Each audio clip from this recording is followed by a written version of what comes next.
사람? 마네킹?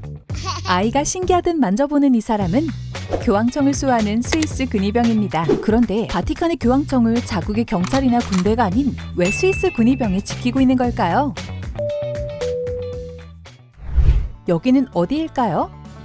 바로 알프스 소녀 하이디의 주 배경인 알프스 지역입니다. 스위스는 70%가 산지로 이루어져 있어 바다와 평야가 부족해 예로부터 농사짓기에 적합하지 않고 산악지형이 대부분이라 육로를 통한 교역도 어려웠다고 해요. 그런데 중세 유럽 암흑기 시절에 스위스에도 수출 효자 상품이 있었다고 하니 그것은 시계도 아웃도어도 아닌 바로 용병?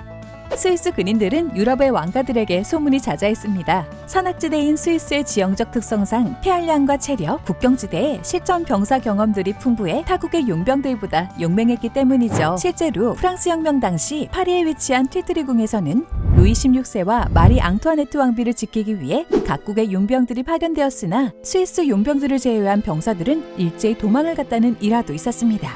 더 놀라운 사실은 당시 프랑스 시민군은 이들에게 도망갈 퇴로까지 열어줬지만 스위스 용병들은 꿈쩍도 안 했다고 합니다. 아니 아무리 용맹하다고 해도 자국도 아닌 나라를 지키려고 목숨을 건다고? 라고 생각할 수 있지만 라이슬로이퍼들은 왕과 맺은 약속을 저버리고 도망친다면 이후 우리 후손들은 아무도 용병으로 일하지 못할 것 이라는 유서까지 쓸 정도로 자국의 가난함을 벗어나기 위해 스위스의 목숨을 건 것이었죠. 그만큼 스위스가 가난한 나라였다는 사실 믿어지시나요?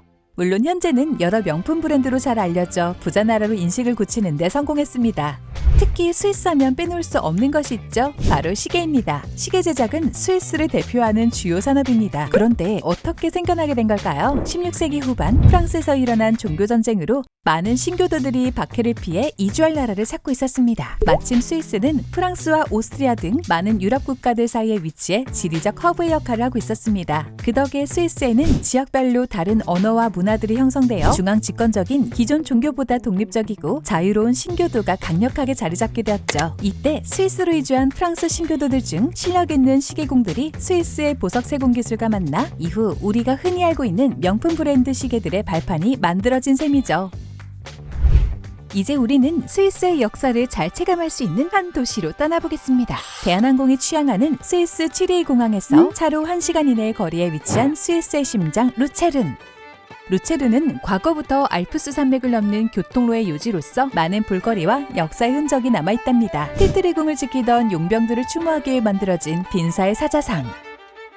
사자상이 위치한 곳에서 걸어서 10분 거리에 위치한 무제크 성벽. 마지막으로 루체른의 상징인 카펠교. 이렇게 다 돌아도 1시간도 안 걸린다니 관광하기 딱 좋은 도시 인정?